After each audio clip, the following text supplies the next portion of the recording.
Okay, good evening all.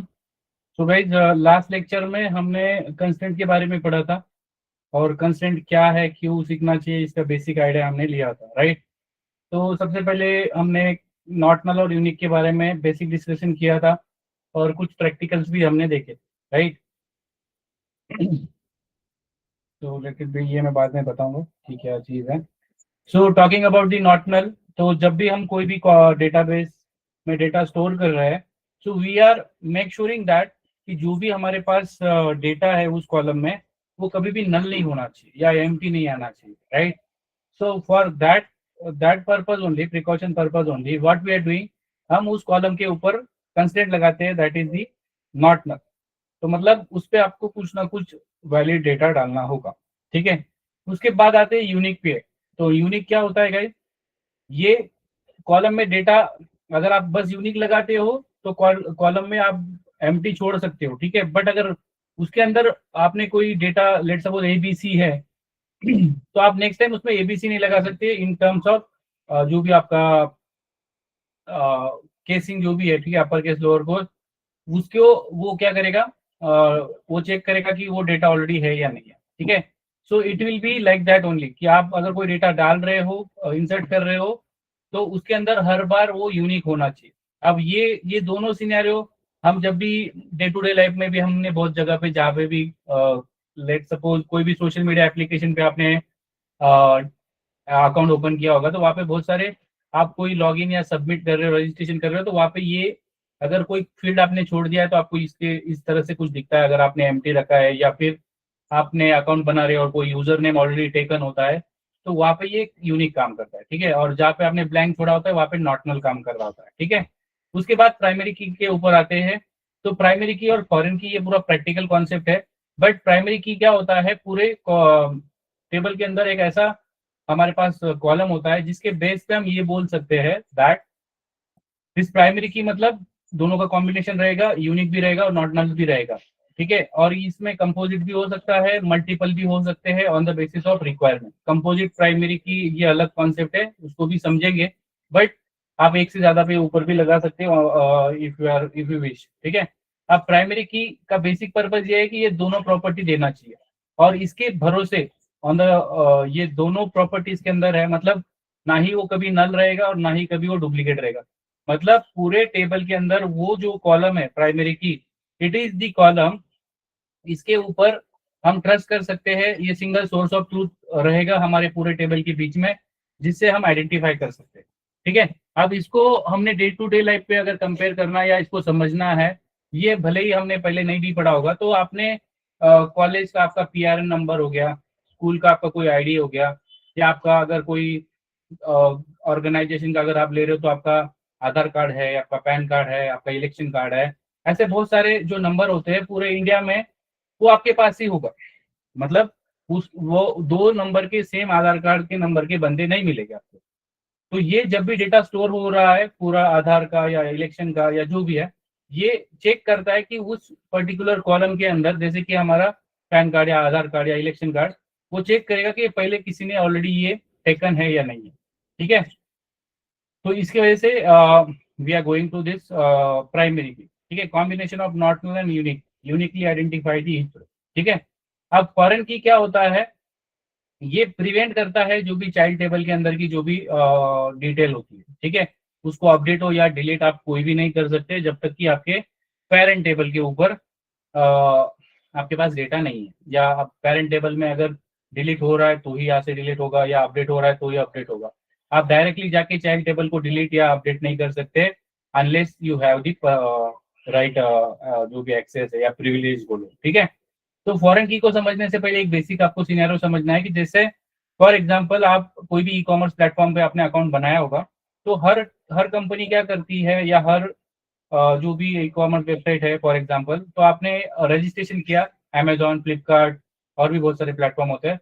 तो वहाँ पे रजिस्ट्रेशन करने के बाद अगर आपने कोई परचेसिंग किया है, राइट, तो वो क्या करते हैं, एक ऑर्डर का उनके पास टेबल होता है, एक प्रोडक्ट का टेबल होता है, एक इन्वेंट्री का होता है, फॉर एग्जाम्पल एक पेमेंट का होता है, उसके अंदर भी बहुत सारे सब टेबल होंगे, फोन पे, गूगल पे, नेट बैंकिंग, क्रेडिट कार्ड, ऐसा बहुत सारा वेरियस क्या करते हो टेबल मेंटेन करते हैं, ठीक है। तो अब जैसे फॉर एग्जांपल, ठीक है, ये मैं थियरी बता रहा हूँ, तब तक शायद ये इंस्टॉल हो जाना चाहिए, तो हम प्रैक्टिकल भी देख लेंगे।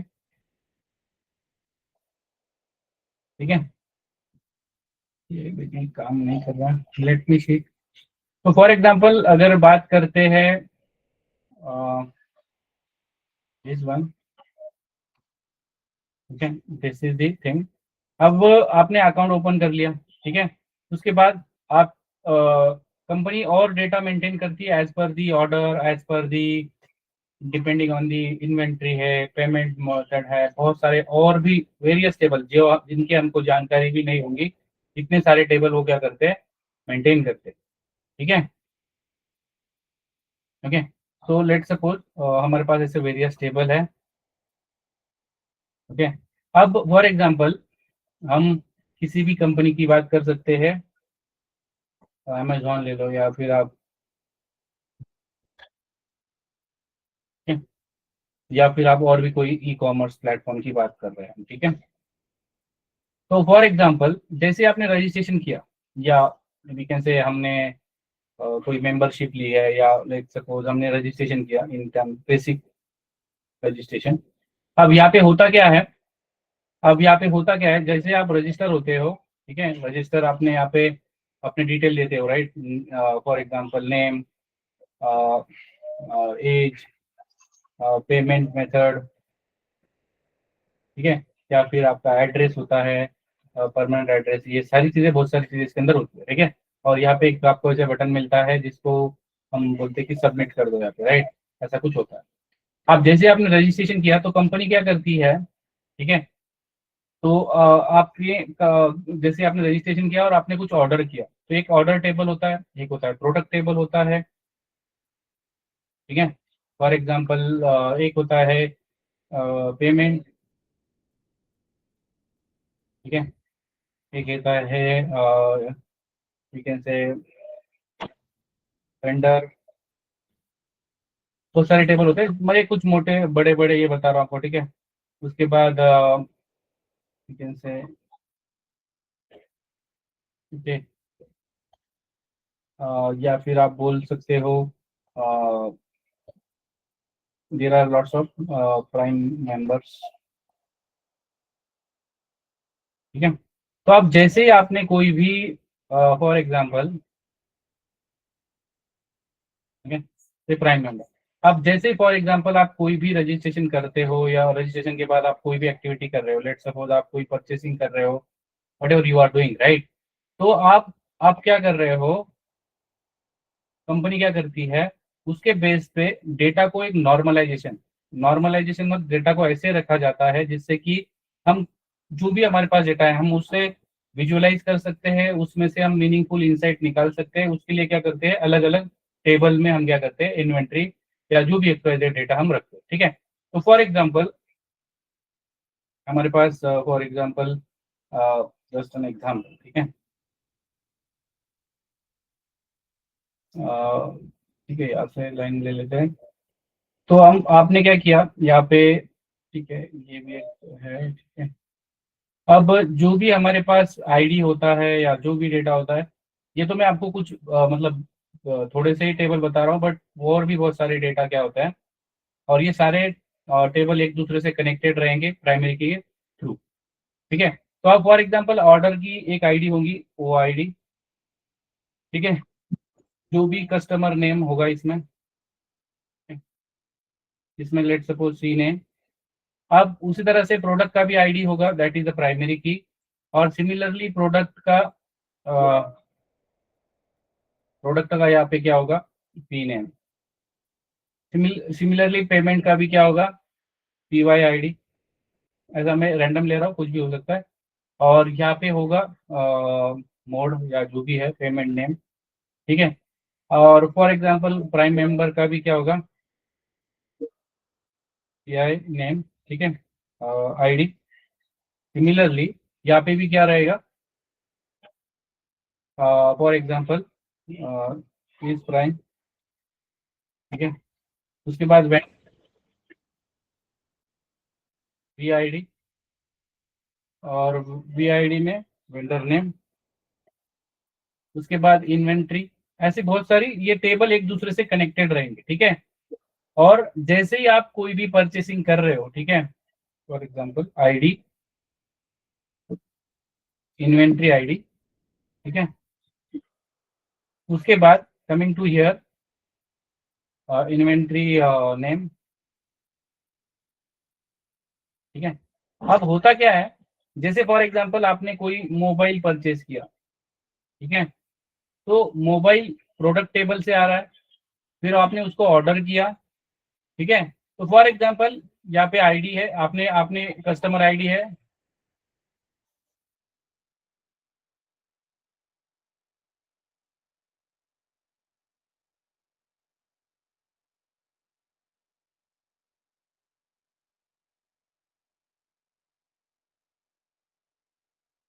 ओके सॉरी, कहाँ पे है हम, ठीक है। तो फॉर एग्जांपल रजिस्ट्रेशन जैसे ही हो गया, तो यहाँ पे रजिस्ट्रेशन में क्या हो गया, जो भी नेम है, एज है, ठीक है, पेमेंट है, ठीक है, या फिर एड्रेस है, इस तरह से टेबल में क्या होगा, डेटा ऐड हो जाएगा, ठीक है। अब फॉर एग्जांपल और रजिस्ट्रेशन के अंदर हम आईडी भी लेंगे, ठीक है, कस्टमर आईडी। तो आप यहाँ पे होगा क्या, for example one ID, name let suppose Anil, age let suppose 21, payment let suppose cash, और address let suppose for example India, ठीक है। अब ये बंदा जैसे ही कोई भी काम कर रहा है, राइट, तो यहाँ पे उसने लेट सपोज जो भी ऑर्डर किया है, लेट सपोज मोबाइल ऑर्डर किया है, ठीक है, उसके बाद जो भी प्रोडक्ट है, राइट, अब ये प्रोडक्ट में से भी क्या आ जाएगा, इसी तरह से क्या हो जाएगा, मैं जस्ट आपको सारे इसमें फिल नहीं करता हूँ, उसमें टाइम चला जाएगा ज़्यादा। तो आपने प्रोडक्ट में से भी क्या किया है, लेट्स सपोज प्रोडक्ट वन किया है, आपने पेमेंट किया है फॉर एग्जांपल, ठीक है। तो वो क्या कर रहे हैं, डेटा को नॉर्मलाइज करते हैं, for example payment ID one, mode late suppose cash, ठीक है। इसके अंदर बहुत सारी डिटेल होने वाली है, और ट्रांजेक्शन आईडी होता है, उसके अंदर आपका अकाउंट नंबर, यूपीआई आईडी, बहुत सारी चीजें होंगी। और यहाँ पे प्राइम पे भी लेट सपोज वन, और यहाँ पे हम बुलियन वैल्यू ले लेंगे, लेट सपोज टू, ठीक है। सिमिलरली वेंडर जो भी रहेगा, ठीक है, जहाँ से भी आपने परचेज किया है या जो भी उसे बेच रहा है, एफिलिएट मार्केटिंग या जो भी है, inventory ID let suppose one. तो आप कहने का आपको मतलब ये है कि आप इसको पहले समझिए, inventory name let suppose Google, Google का आपने फोन लिया है, गूगल से आया है। अब होता क्या है, दिस वन, ये जो भी टेबल है हमारे पास, इट इज, ठीक है, ये जो भी हमारे पास टेबल है, ठीक है, ये बंदे ने जैसे ही कोई भी परचेसिंग किया है, ठीक है, तो ये हमारा क्या होता है, this is nothing but, this is our we can say parent table, ठीक है। ये हमारा क्या हो गया, पेरेंट टेबल हो गया, ठीक है, ये हमारा पेरेंट टेबल, ओके। एंड ये जो भी है यहाँ पे आपको जितने भी दिख रहे हैं सारे के सारे, these are the child table, ठीक है। अब ये चाइल्ड टेबल क्या करेंगे गाइस, चाइल्ड टेबल, ठीक है। तो जब भी आप कोई भी काम कर रहे हो, right, whenever you are doing anything, आपने कोई परचेसिंग किया, ठीक है, ओके। तो आपने लेट सपोज अनिल ने क्या किया है, कुछ परचेसिंग किया है, फॉर एग्जांपल मोबाइल परचेस किया। अब यहाँ पे ऑर्डर में भी जाना है, डेटा प्रोडक्ट में भी जाना है उस बंदे का, पेमेंट में भी जाएगा, जस्ट टू नॉर्मलाइज, वो प्राइम है या उसके अकॉर्डिंगली उसे मिलेगा, किस वेंडर ने बेचा है, किस इन्वेंट्री से हमने उसे मंगाया है, या जो भी है, ठीक है। तो इससे क्या होता है, डेटा मेंटेन करने के लिए काफी आसान होता है, एंड हम उससे बहुत सारी चीजें इनसाइट निकालते हैं, ठीक है। अब आप डेटा साइंटिस्ट रहो, डेटा इंजीनियर हो, या डेटा एनालिस्ट हो, ये चीज डेटा हम जब भी रख रहे हैं तो हम डेटा को इस फॉर्म में रखते हैं। तो प्राइमरी की हमारा क्या रहेगा, is the key, by the help of this we are connecting, ठीक है। और इसके अंदर एक ऐसा कॉलम होगा, जैसे कि फॉर एग्जांपल कस्टमर आईडी। तो हर टेबल के अंदर एक कॉमन फैक्टर रहेगा, दैट इज द प्राइमरी की। तो हर हर जैसे कि मैं यहाँ पे मैंने लिया नहीं है, फॉर एग्जांपल दिस, ठीक है,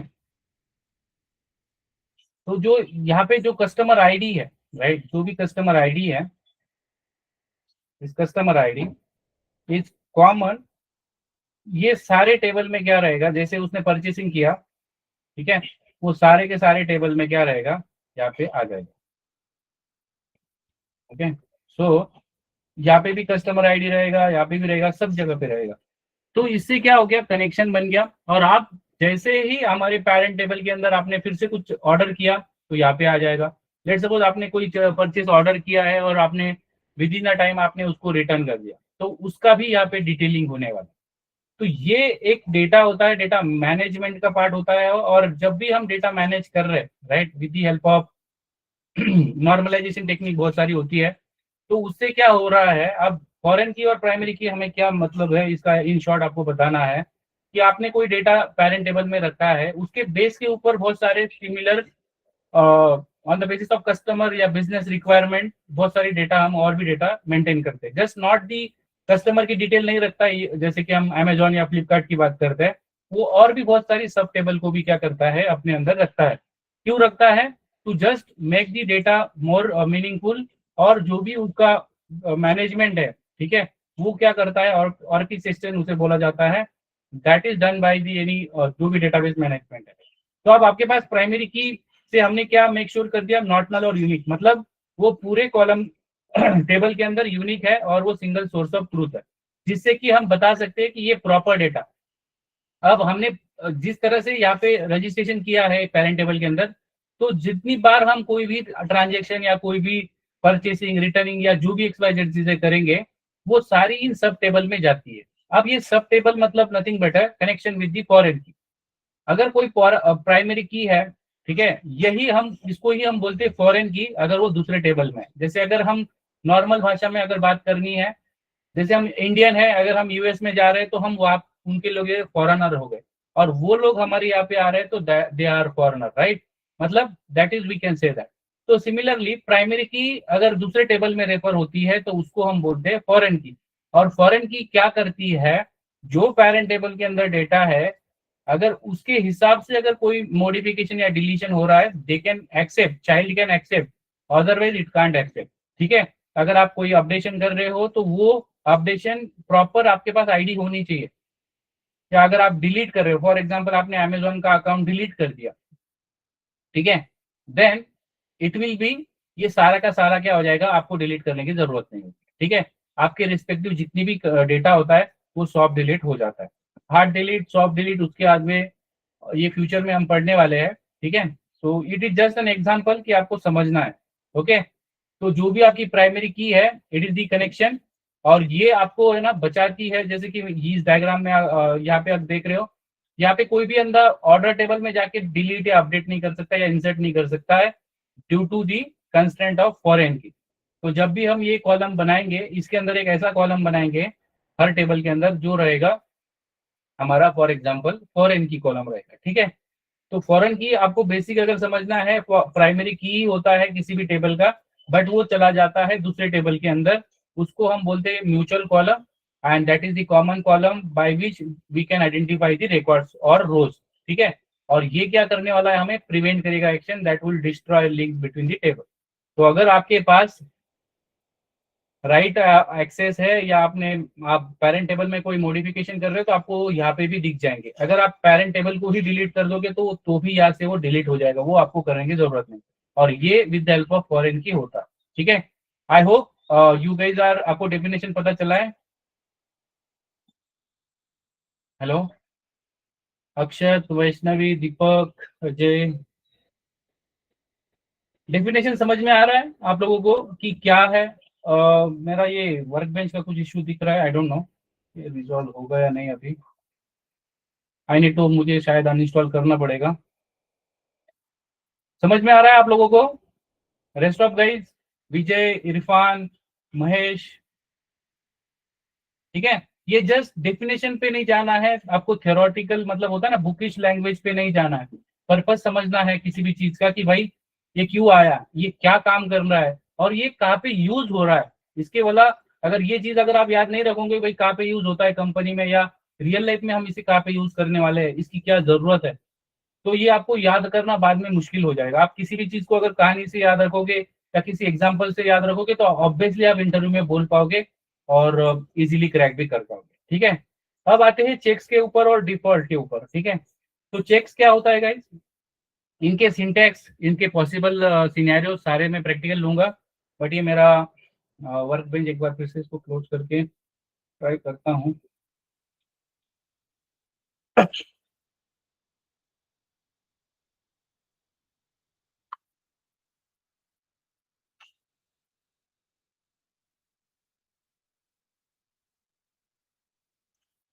माइग्रेट नहीं करता हूँ, लेट्स सी।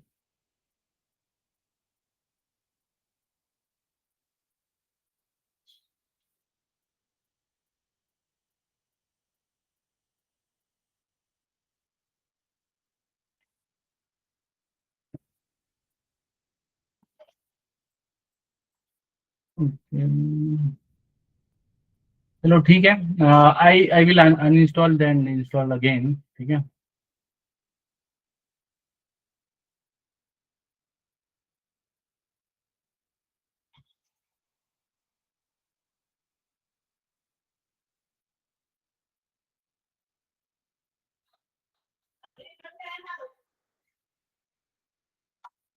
चलो ठीक है, I will not waste your time guys. तो आते हैं, तो चेक्स और डिफॉल्ट ये भी मतलब ये भी यूजफुल है और ये भी एक अपने हिसाब से यूज होते हैं जब भी हमें रिक्वायरमेंट है। ठीक है, तो जब भी हमें कोई स्टैटिक इंफॉर्मेशन या फिर कॉमन इंफॉर्मेशन होती है जो हमें बार बार यूजर से लेनी होती है, जैसे फॉर एग्जांपल आप किसी भी बैंक का ले लो और we know that we are not allowing any foreigners. तो हम किसी भी बैंक में जा रहे हैं तो अगर वो इंडिया का बैंक है और INR अकाउंट नहीं लेते, राइट, तो they have that kind of checks कि भाई वो सिटीजन इंडियन होना चाहिए और उसका कंट्री इंडिया है। ठीक है, एड्रेस में तो ऐसी बहुत सारी डिटेल होने वाली है। ठीक है, बहुत सारे ऐसे कॉमन फैक्टर होते हैं, या फॉर एग्जांपल आप चेक्स की अगर बात करते हो तो किसी पे अगर एज पे रिस्ट्रिक्शन लगाना है, that you are not 18 and you are not able to apply for PAN card, you are not able to apply for any kind of driving licence, ऐसी बहुत सारी चेक्स हम लगाते हैं। ठीक है, और उसके बाद ही हम क्या करते हैं, डेटा को ऐड करते हैं। तो उस हिसाब से में ये चेक्स यूज होता है कि ensure that that value column satisfy the specific condition. Condition कुछ भी हो सकती है। ठीक है, और ये जस्ट मैं आपको बेसिक कंडीशन बता रहा हूँ, बहुत हायर लेवल पे भी ये काम करता है डिपेंडिंग ऑन दी नीड। ठीक है, अगेन उसके बाद डिफॉल्ट का तो जो मैंने जैसे बताया कि कॉमन स्टैटिक इंफॉर्मेशन ये क्या करता है, यूजर से हमें अगर नहीं लेना है, अगर यूजर भूल जाता है डिफॉल्ट, तो ये डिफॉल्ट वैल्यू उसमें ऐड कर देता है अगर आप नहीं ऐड कर रहे हो। ठीक है, इंडेक्सिंग, अगेन इंडेक्सिंग अगर आपको समझना है बेसिक, जैसे हमारे कोई भी पेजेस की बात करो या किसी भी बुक की बात करो, उसके ऊपर एक इंडेक्स होता है। उसके with help of that we are able to access the any kind of chapter, और कोई भी हम पेज पे जाके किसी भी मॉड्यूल को पढ़ सकते हैं। तो उसी तरह से ये इंडेक्सिंग काम करता है।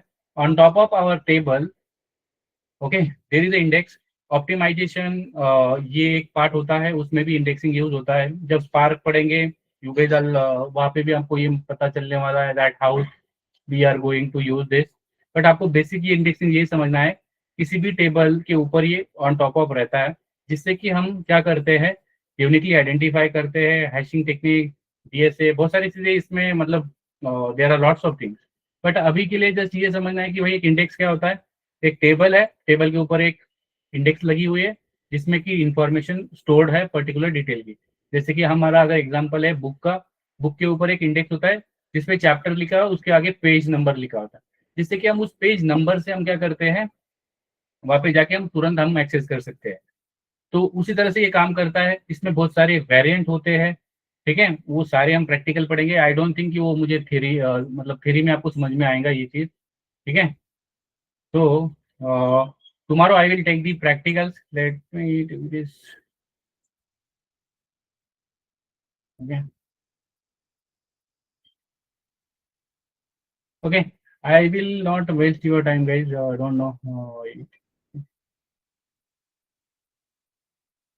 चलो ठीक है, I will do this and what ever the things right, उसके ऊपर हम प्रैक्टिकल पूरा करेंगे एंड पॉसिबल सिनेरियोज भी देखेंगे, ठीक है? Okay guys, any question? Ajay, you want to speak, right?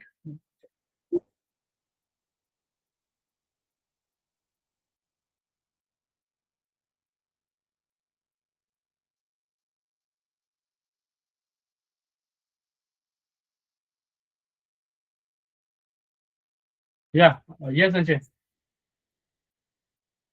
I think हाँ आप सर। जी भाई या बोलिए। सर, अगर अभी तो मे बी सब एडमिशन कंफर्म हो गया होगा, तो अगर माइक ऑन एक्सेस अगर माइक को एक्सेस दिया जाए तो बेटर रहेगा, क्योंकि क्या ना, चालू लेक्चर ऑन लेक्चर में अगर कोई डाउट रहता है तो पूछ सकते हैं। अदरवाइज लेक्चर होने के बाद वो फॉरगेट हो जाता है, क्या क्वेश्चन था, क्या पूछना था। तो मे बी अगर अगर ये माइक ऑन रखा ऑन लेक्चर में तो बेटर रहेगा, ऐसा मुझे लगता है। ठीक है, मैं ट्राई करता हूँ, but let you already know about the how exactly things happen in the previous, ठीक है? बट यस, आई विल लेकिन अभी तो ट्राई। या अभी एडमिशन तो कंफर्म हो गया होगा, तो शायद कोई ऐसा कुछ बोलने वाला नहीं। इट मीन्स कोई प्रॉब्लम क्रिएट नहीं होगा शायद। चलो ठीक है, ठीक है, ठीक है Ajay, I will try. And one thing sir, notes वगैरह कब तक मिलेगा? Ajay, I think you are not in the first lecture, right? या You are able to see my screen? Yes yes. आप ये चेक करो आपको एक्सेस है क्या, और इसमें सारे आपको नोट्स मिलेंगे टॉपिक वाइज, ठीक है? जो भी हम पढ़ने वाले हैं वो सारा आ जाएगा। Sir, check is nothing but if else condition on the query, right? Checks, it is not about the, मतलब एक मोटा मोटा अलग प्रिंट में अगर आप करना है तो आप कर सकते हो, बट इफ एल्स और कंडीशनिंग या किसी एक सेपरेट टॉपिक है, उसमें अक्सर हम पढ़ेंगे। बट चेक में क्या होता है, जैसे कि आप ऑपरेटर यूज कर रहे हो, ठीक है, लॉजिकल ऑपरेटर या फिर आप नॉर्मल असाइनमेंट ऑपरेटर जैसे greater than, less than, right? तो Ajay, you can mute yourself.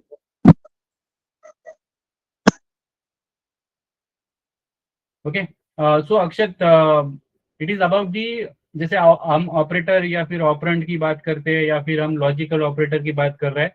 जैसे फॉर एग्जांपल मैंने आपको बताया कि हम चेक लगा रहे हैं एज का, तो एज एक नंबर वाला कॉलम है जिसपे किसी ने बंदे ने अपना एज डालना है। तो अगर मैं एज लगा रहा हूँ 17 और मैंने वहां पे चेक लगाया है कि भाई age is greater than, okay, whatever the greater than 18, greater than और equal to, so there is no need to give the any keywords such a word as if or anything like that. अगर आप देना चाहते हो you can give that, but उससे भी काम चल जाएगा, ऑपरेटर या लॉजिकल ऑपरेटर से काम हो जाएगा, ठीक है? विजय बोल रहे हैं sir give us assignment on question set for the practice. Okay Vijay, actually last में क्या हुआ था, लास्ट वाला हमारा जो वीक था उसमें फेस्टिवल था, सो उसकी वजह से मैंने आपका वीकली टेस्ट नहीं लिया। बट आज मंडे है, राइट? हम मे बी फ्राइडे को, सैटरडे को हम लेंगे, ठीक है? क्योंकि सैटरडे को शायद आपका लेक्चर नहीं रहेगा, सैटरडे संडे, संडे को नहीं रहेगा, सैटरडे को शायद रहेगा। वहाँ पे हमने जो वीकली पढ़ा है, जैसे हम आज पढ़ रहे हैं प्राइमरी की या फॉरेन की पढ़ रहे हैं, तो उस दिन विजय जैसे भी आगे जो भी हो रहा है कंस्टेंट उसके पे ऊपर थ्योरी के साथ प्रैक्टिकल्स, मतलब जो भी आपको है सिनेरियो बेस्ड क्वेश्चन रहेंगे, ठीक है विजय? विजय, आपको आवाज आ रही है? ओके गाइस, तो अभी आपको क्या करना है, you can just explore the primary की, फॉरेन की, नॉट नल, यूनिक, इनको चीज़ों को पढ़िए। कल मैं आपको पूरा प्रैक्टिकल बताऊंगा कि एक टेबल है उसके ऊपर कैसे प्राइमरी की लगाना है, फॉरेन की लगाना है, उसमें कैस्केड जो इंटरव्यू लेवल या कंपनी में कैसे यूज होता है उसके बारे में बात करेंगे। कि जो भी हमारा चाइल्ड टेबल होता है उसमें हमें खुद से जाके डिलीट करने की जरूरत नहीं है, जैसे कि मैंने आपको ये एग्जांपल बताया, राइट?